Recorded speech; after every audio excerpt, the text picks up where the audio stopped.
যাকেই বেশি ভালোবাসি সেই বেশি কষ্ট দেয় কেন? কষ্ট পাওয়ার কারণ আপনার ভালোবাসা নয়, ভালোবাসার বদলে ভালোবাসা পাওয়ার আকাঙ্ক্ষা। আপনি তার সাথে থাকতে পারবেন না, তাই কষ্ট।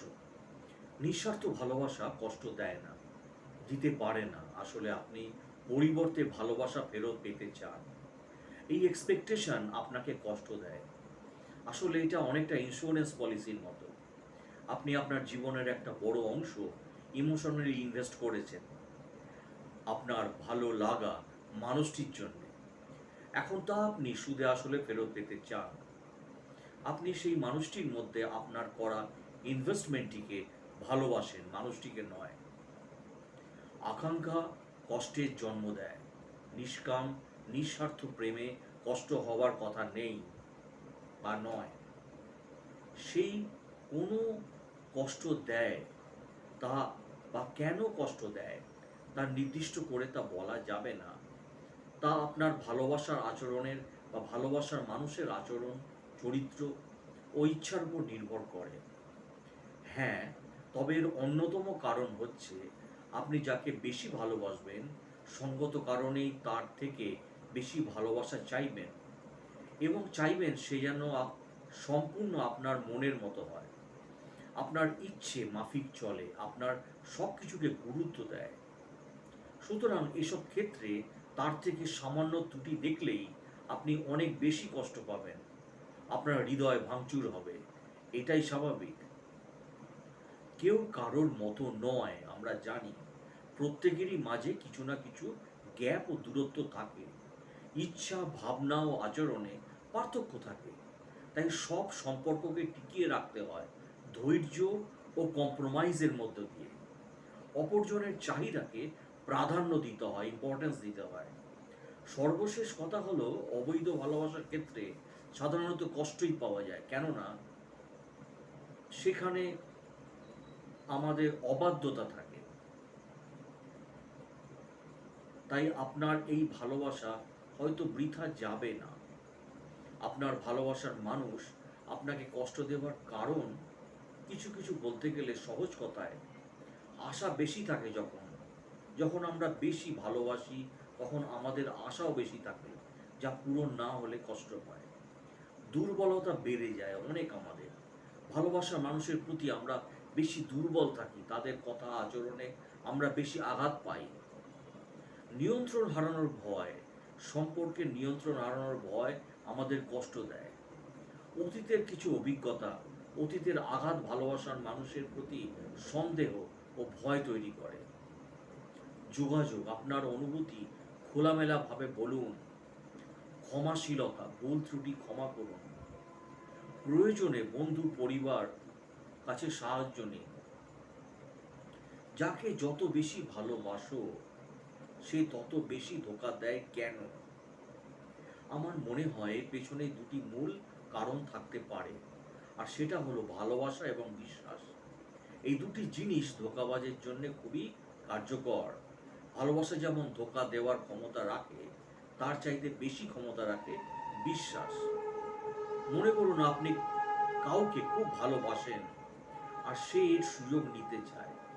আর সে তখন মনে করতে পারে যে এই মানুষটা তো আমার খুব ভালোবাসে, এর কাছ থেকে ফায়দা নেওয়া যাক। এই ভেবে সে অনেক কিছুই করতে পারে। যেমন ধরুন, সে আপনাকে বলতে পারে তার কিছু টাকার প্রয়োজন। আপনি তখন কি করবেন? যদি আপনি তাকে না ভালোবাসতেন তখন আপনি চাইলেও না বলতে পারতেন। যেহেতু আপনি তাকে খুব ভালোবাসেন তাই না বলতে পারবেন না, টাকা দিয়ে দেবেন, সে যতই হোক, আপনার সাধ্য মতো। আর যখনই আপনার মন থেকে তার জন্য ভালোবাসা হারিয়ে যাবে, সেই সময় আপনার মনে হতে থাকবে সে আপনাকে ধোঁকা দিয়েছে। এবার বিশ্বাসের কথায় আসি। ধরুন আপনার একটি কোম্পানি আছে, আর সেখানে আপনার সবচেয়ে বিশ্বস্ত লোক দেখে তাকে ম্যানেজার হিসেবে রাখলেন। তাকে আপনি অনেক বিশ্বাস করেন, তাই আপনি তার উপর সব দায়িত্ব ছেড়ে দিলেন। আর সে এই বিশ্বাসের সুযোগ নিতে পারে, যেমন টাকা পয়সা, যে কোনো রকম ঘাপলা, এবং নিজের লাভের জন্যে আপনার দোকান হোক, আপনার কোম্পানি হোক, তার লোকসান হয় বা করে, তার লাভটা হলেই হবে, এরকম কিছু অনেক কিছুই করতে পারে। আমি শুধুমাত্র একটা ধারণা দেওয়ার চেষ্টা করছি মাত্র। ভালোবাসায় এত কষ্ট কেন? ভালোবাসায় কষ্ট কে বলল? আপনার বাবা তো আপনি, বাবাকে আপনি ভালোবাসেন, বাবা মাকে ভালোবাসেন, এতে কি কষ্ট পান? মনে হয় না। সম্ভবত আপনি প্রেমের কথা বলছেন, বা আমরা প্রেমের কথাই বলছি। প্রেম একটা অতি নিবিড় আকর্ষণ, যে কোনো আকস্মিক ক্ষমতায় শক্তির প্রয়োজন। বিজ্ঞান বলছে যে কোনো শক্তি প্রয়োগে কষ্ট করতেই হবে, সেটা হোক মানসিক বা শারীরিক। তবে প্রেমের ক্ষেত্রে মানসিক শক্তির সাথে শক্তির মিশেল আছে, যা আপনাকে অত্যন্ত আবেগপ্রবণ করে তুলতে পারে। সেই আবেগ যদি নিউটনের দ্বিতীয় সূত্রানুসারে সাপোর্ট পায়, তাহলে তার পূর্ণতা পায়, কষ্টের মাত্রা কমে। কিন্তু যদি সাপোর্ট না পায়, তাহলে একদম নিউটনের তৃতীয় সূত্র মানে বিপরীত প্রতিক্রিয়া হবে। মানুষ যে কোনো কাজ করে ফলাফলের জন্যে, ফলাফল না পেলে মানসিক এবং শরীরবৃত্তীয় ক্রীড়ার সমস্যা হবে, এটাই স্বাভাবিক। তাই আসলে প্রেমে কষ্টের থেকে প্রেমে ব্যর্থতার কষ্ট বেশি। যদি সময়ের অভিধান জানতে চান, তাহলে বলবো আপনি আপনার অন্যান্য অনুভূতি থেকে এই ধরনের অনুভূতিকে বেশি গুরুত্ব দিচ্ছেন, এবং এটাকেই এই মুহূর্তের প্রধান অনুষঙ্গ বলে মনে করছেন জন্য আপনার বেশি কষ্ট হচ্ছে। সবাই সমান হয় না বন্ধু। অনেকেই আছে প্রেমটা ঠিক নিবেদন বা সাময়িক সময় ক্ষেপণের নিমিত্তে করে, জাস্ট টাইম পাস। তাদের দেখবেন আরও অনেক কাজ করছে বা কাজ আছে। এই যুগে সব ফেলে আপনি শুধু একজনকে সময় দেবেন, তাকে গুরুত্ব দেবেন, এটা অপরপক্ষের কাছে মেনে নেওয়া বেশ কঠিন। কারণ আপনি যাকে চাইছেন সে শুধু আপনাকেই চায় না, আপনার আনুষঙ্গক সহ হয়তো আপনাকেও চায়। আপনি ব্যাপারটা বুঝছেন না। সত্যি বলতে আমরাও বুঝিনি। প্রেম ভালোবাসা জনিত ঘটনায় হারা জেতার চিন্তা মুছে ফেলুন মাথা থেকে, আর নিজেকে যোগ্য করে তুলুন। তোলার চেষ্টায় অগ্রসর হন। কষ্ট থাকবে না দেখবেন জীবনে। নিজের উন্নতি করুন কাজের মাধ্যমে। কাকে বেশি ভালোবাসা উচিত? মানুষের সবচেয়ে বড় অস্ত্র হচ্ছে ভালোবাসা। আপনি যদি আপনার শত্রুকে দিনের পর দিন ভালোবাসেন, তাহলে একদিন আপনার শত্রু এসে আপনার কাছে বশ্যতা স্বীকার করবে। তাই সবাইকে ভালোবাসা উচিত। বাবা মা, ভাই বোন, বন্ধু, সন্তান, আত্মীয় স্বজন, সমাজ, দেশ, সব কিছুকেই ভালোবাসা উচিত। সকল মন্দ কিছু থেকে দূরে থাকবেন, সকল ভালোর কাছে থাকবেন। ভালোকে ভালো আর মন্দকে মন্দ বলার সাহস থাকা দরকার। অসৎ রাজনীতিবিদদের ভালোবাসা যাবে না, অদক্ষ অযোগ্য লোকেদের ভালোবাসাটা বোকামি হবে। তবে সকল শিশুদের ভালোবাসবেন। কারণ শিশু হলো ভগবানের রূপ। ভালোবাসার চেয়ে সুন্দর পৃথিবীতে আর কিছুই নেই। বিশেষ এক দুই জনের মধ্যে ভালোবাসা সীমাবদ্ধ রাখা উচিত। সবাইকে সমানভাবে ভালোবাসা বিলিয়ে দেবেন। একজন কবি বলেছিলেন, বুকের মধ্যে এতখানি ভালোবাসা আছে, 10টা পৃথিবী ভর্তি মানুষকে বিলিয়ে দিলেও ফুরাবে না। আমরা সাধারণত পরিবারের বাইরে কাউকে ভালোবাসতে চাই না, এটা সঠিক কাজ নয়। তাই যার মধ্যে লোভ নেই, কুটিলতা জটিলতা নেই, তাকেও ভালোবাসতে হবে। যার মধ্যে সততা আছে, তাদের ভালোবাসুন। জ্ঞানী মানুষদের ভালোবাসুন, ঠকবেন না তাতে। বাবা মা, ভাই বোন, যেটি বললাম, নিজের সন্তান আমরা ভালোবাসি, কিন্তু এই দুনিয়াতে তো তারা ছাড়াও অনেকে আছেন। আমরা মানুষ, সৃষ্টির সেরা জীব। আমাদের হতে হবে মানবিক এবং হৃদয়বান। আমাদের ধনী গরিব সবাইকেই ভালোবাসতে হবে। রাস্তার ভিক্ষুক থেকে শুরু করে পাড়ার সবজি বিক্রেতা, সকলকেই আমাদের ভালোবাসতে হবে। রাস্তার পাশে চায়ের দোকানের সামনে যে পোষ্য থাকে, কুকুর থাকে, তাকেও ভালোবাসুন। প্রতিদিন তাকে বিস্কুট কিনে খাওয়ান। ক্ষুধার্ত মানুষ হোক অথবা কুকুর বিড়াল, তাকে পেট ভরে খাইয়ে দিন, দেখবেন অনেক শান্তি পাবেন। ক্ষুধার্ত শিশু, পশু, মানুষকে খাওয়ানো অনেক ভালো কাজ। আপনি মানুষ, তাই আপনাকে ভালো ভালো কাজ করতেই হবে আপনার জীবনে। আমি আমার নিজের সংকীর্ণতা দূর করতে চেষ্টা করি। রিক্সা চালকের সাথে আমি বন্ধুর মতো আচরণ করি।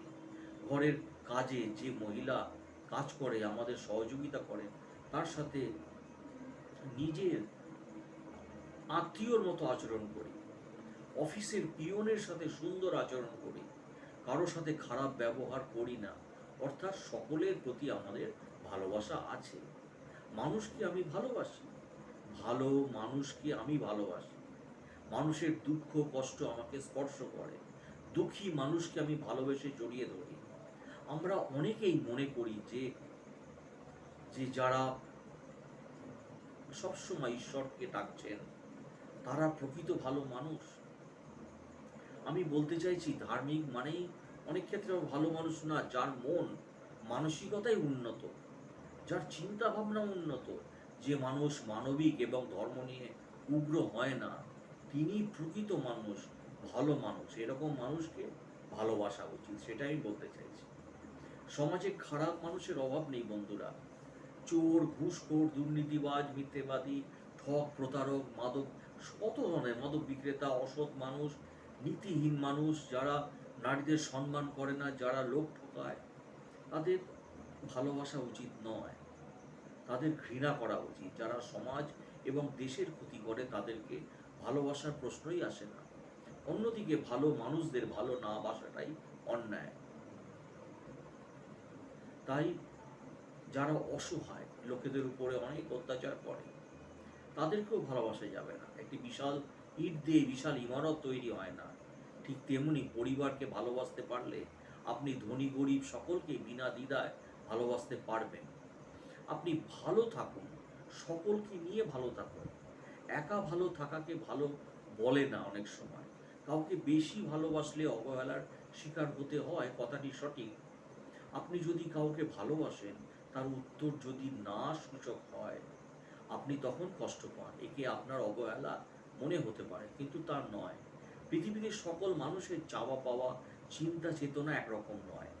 আপনি যাকে নিজের মনের মতো করে ভাবছেন, আপনি নিজে তার মনের মতো নাও হতে পারেন। এই জন্যে নিজেকে অবহেলিত মানুষ ভাবাটা বোকামি। এক্ষেত্রে আমি আমার ব্যক্তিগত একটি অভিমত দিতে পারি। আপনি কোনো রিলেশনশিপে যাওয়ার আগে সেই মানুষটির সাথে সময় কাটাবেন, দুজন দুজনকে জানবেন।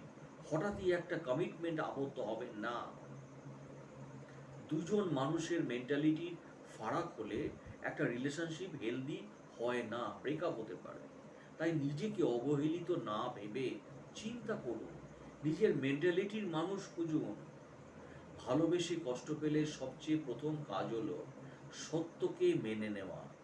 আপনার প্রেমিক বা প্রেমিকা বা লাইফ পার্টনার আপনাকে ছেড়ে চলে গেছে, এই কথাটি মানতে কষ্ট হলেও মেনে নিতে হবে, কারণ সে তার দুনিয়ায় চলে গেছে। তাকে বিরক্ত বা ডিস্টার্ব করে লাভ নেই, তাকে ব্ল্যাকমেলিং করে লাভ নেই। বাস্তবতা অনেক নির্মম। আজ বিচ্ছেদে কাঁদছেন, কালকে হয়তো হাত কাটবেন, পরশু হয়তো কোনো নেশা করবেন, কিন্তু তাতে কিন্তু ভালোবাসার মানুষ ফিরে আসার সম্ভাবনা নেই বন্ধুরা। তাই নিজে সুস্থ থাকুন। জীবন সবসময় আমাদের প্রতিকূলে থাকে না। কখনো আমরা জীবনে ভুল করি, বিচ্ছেদ, ব্যর্থতা, বেইমানি, দারিদ্রতা আমাদের জীবন তছনছ করে দিয়ে যায়, কিন্তু কিছু জিনিস চাইলেই বদলানো যায় না। আপনি যতই শক্তিশালী, অর্থবালী, ধনশালী ব্যক্তি হন না কেন, তা বদলানো যায় না। সেই আঘাত, এর ক্ষত নিয়েই আমাদের সারা জীবন বাঁচতে হয় বন্ধুরা। আমার কাছ থেকে আমি অল্প কিছু সাজেশন দেওয়ার চেষ্টা করি। সেটা হলো, সবার আগে প্রাক্তন যে তাকে মাফ করে দিন। এরপর তার স্মৃতির সাথে জড়িত এমন জিনিস সরিয়ে ফেলুন। ধীরে ধীরে সময় নিয়ে মুভ করে যান। জীবনকে ভালোবাসুন নতুন করে, জীবন সাজিয়ে নতুন ভালোবাসার মানুষকে জীবন সঙ্গী করুন। ভালো থাকুন বন্ধুরা। ভিডিওটি দেখার জন্য অসংখ্য ধন্যবাদ।